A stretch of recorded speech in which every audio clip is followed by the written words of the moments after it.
Perebutan sepatu emas Piala Dunia alias pencetak gol terbanyak kian sengit. Kylian Mbappe dan Erling Haaland menempel ketat Lionel Messi dengan 7 gol. Meski catatan gol sama dengan Mbappe, Haaland memainkan laga lebih sedikit. Mbappe unggul dari sisi assist atau umpan, sementara Haaland punya ketajaman dengan tingkat konversi peluang menjadi gol lebih tinggi. Ya, saudara, persaingan Mbappe dengan Messi di daftar pencetak gol memang masih bergulir, tetapi ada satu nama yang kini juga bisa meramaikan persaingan dan berpotensi melaju ke partai puncak, yakni Erling Haaland dari Norwegia. Jadi kita bahas dengan narasumber pada malam hari ini. Saya mau tanya Bung UK, kalau kita melihat kedatangan Haaland, saat ini posisinya sama, koleksi golnya sama dengan seniornya Mbappe dan juga Messi. Nah, apakah ini merupakan peluang realistis kita menyamakan Haaland head to head dengan kedua seniornya? Oh, kalau disamakan ya belum ya, saya Belum. kira ya beda sekali ya, betul. Karena Haaland ini kan kayak apa ya, baby boomer lah di Piala Dunia kali ini. Sebelumnya kan Norwegia kan berapa puluh tahun tuh nggak pernah sampai di level ini. Dan Haaland datang ya dalam posisi sebagai underdog lah ya. Tapi kita lihat bagaimana dia punya kualitas yang dia bisa bawa dari Man City, ketajamannya, kemudian juga skill di kotak penaltinya. Ya cukup mengejutkan sih, dia bisa langsung moncer gitu ya di Piala Dunia pertamanya untuk Norway. Ini kan pengalaman dia pertama buat Norway di Piala Dunia. Sementara kalau Mbappe dan juga Messi kan sudah beberapa kali ya main di Piala Dunia ya. Benar. Bahkan Messi ini penampilan yang ke-6. Dan sebelumnya juga Mbappe sudah bawa tim ini juara 2018 kan. Jadi beda jauh sekali bahwa kalau performa terkini memang mereka sekarang equal lah boleh dibilang ya. Performa terkini ya di Piala Dunia kali ini ya mereka equal gitu. Meskipun kalau kita dilihat ini Erling Haaland merupakan predator kotak penalti yang Anda sebutkan tadi, dan dia selalu sukses begitulah untuk mematikan lawan. Tapi satu sisi Mbappe berbeda dengan Haaland, dia lebih seperti seniman begitu. Apakah itu yang Anda melihat bahwa kedua ini tidak bisa di head to head kan? Karakternya memang berbeda ya, karakter berbeda. Jauh. Kalau Haaland kan memang ini spesialis finisher ya, spesialis ataupun juga predator gitu ya. Tugasnya hanya berada di sekitaran box 16. Kalau Mbappe kan ini lebih sebagai penyerang inverted gitu ya, penyerang yang lebih banyak bermain melebar terus kemudian cut inside dan shooting gitu. Sesekali dia juga bisa muncul di depan kotak penalti, tapi dia operasinya lebih melebar dibanding dengan Haaland. Jadi dua karakter yang berbeda tapi sama-sama tajam.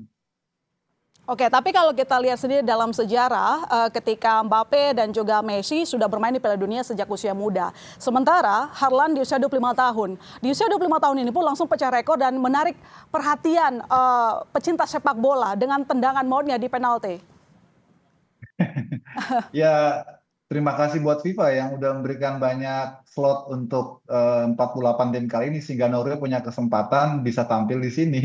Kan kalau enggak mungkin jatahnya dia sudah habis diambil tim-tim langganan Eropa kan. Ini kan juga menjadi apa ya istilahnya kesempatan sehingga Haaland bisa tampil bersama Norwegia di Piala Dunia ya karena aturan baru ini kan yang memungkinkan pemain-pemain seperti Haaland yang sebelumnya tidak diperhitungkan bisa berada di panggung dunia dan dia sekarang dapat kesempatan itu dan dia manfaatkan dengan sangat maksimal gitu.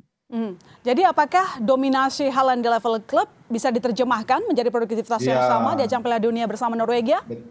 Betul, ini yang memang menarik ya, karena tidak selalu inline antara performa di klub dengan di timnas itu tidak selalu, tapi Haaland ini ternyata bisa ya. Tentu semua pemain juga yang ada di sekeliling Haaland yang termasuk Odegaard itu juga ikut memberikan kontribusinya. Cuma kan hebat lah menurut saya dengan modal yang boleh dibilang materinya pas-pasan ya dengan fighting spirit yang mereka miliki dengan ya ranking FIFA yang juga jauh lah di bawah tim-tim Eropa lainnya mereka bisa unjuk gigi di sini gitu bisa mengalahkan Brazil dan yang saya lihat kekuatan dari Norway itu adalah sebenarnya di samping Haaland sendiri ya tapi juga kolektif tim, bonding tim itu sangat terasa dan mereka bermain enjoy seperti mereka kayak latihan aja gitu, nggak ada rasa stres, nggak ada. Dan percaya sama kaptennya ya? Iya, itu yang menonjol. Jadi nggak bisa dianggap remeh juga nih Haaland ini. Ya, Bung, jadi pertanyaan begini, apakah memang Anda melihat dengan kedatangan Haaland begitu, bahwa era Messi, Ronaldo bergeser ke panggung dunia dikuasai dua mega bintang baru, Haaland dan juga Mbappe? Ya, setuju sih ya, setuju. Tapi ini test case ya, karena masalahnya kalau Haaland kan negaranya Norwegia, nggak sering-sering juga dapat kesempatan bisa tampil di panggung dunia. Tapi kalau Mbappe kan Prancis kan skuadnya memang merata dan kualitas sehingga bisa banyak menolong dia gitu loh. Kalau Haaland Meskipun tentu dengan catatan kalau kita lihat Haaland ini juara Liga Champions, juara Premier League, begitu Anda tidak melihat bahwa itu sebuah keunggulan dari Haaland?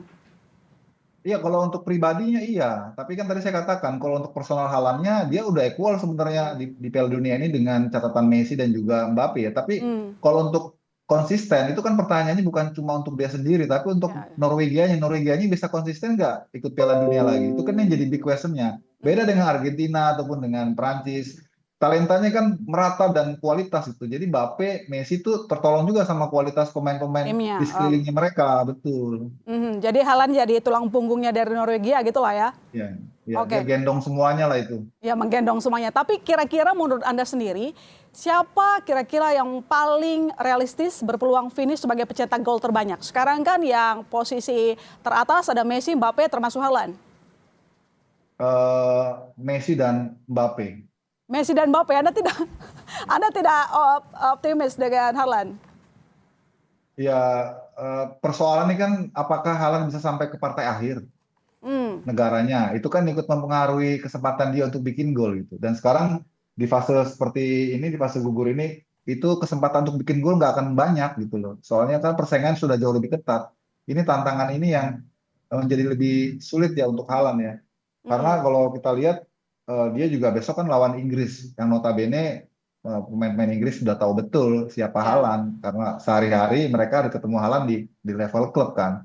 Ini Hmm. yang sedikit banyak ikut mempersulit juga kesempatan Haaland. Kalau dia menang lawan Norwegia bisa menang lawan Inggris, nah kesempatan dia Mhm. untuk bisa menjadi top scorer ataupun menyaingi perolehan dari Messi maupun Mbappe terbuka tuh. Cuma kan Mhm. lagi-lagi di semifinal akan ketemu Argentina. Kalau Ya. skenarionya Norway lolos gitu kan. Mhm. Jadi akan kalau apa di atas kertas emang agak sulit untuk apa ya untuk mengatakan Haaland bisa melampaui perolehan golnya dibanding peluangnya Messi ataupun Mbappe karena Messi dan Mbappe punya kesempatan bisa sampai di partai akhir. Hmm. Kalau Haaland kan agak susah gitu ya. Kalau nggak dia istimewa ataupun tiba-tiba Inggrisnya out of the blue mainnya buruk atau Hmm.